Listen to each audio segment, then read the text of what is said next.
How to recover your account on Efootball Android.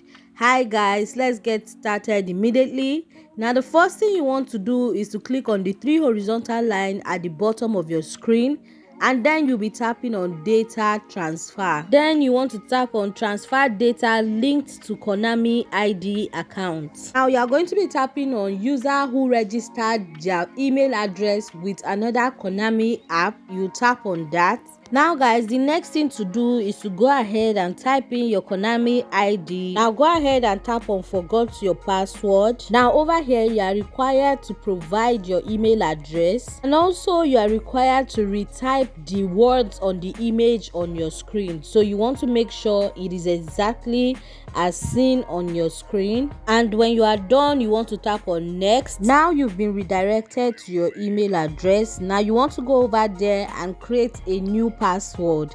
Now that is how easy it is to recover your account on Efootball Android.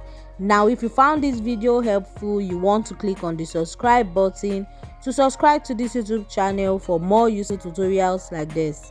Now see you in my next video. Bye.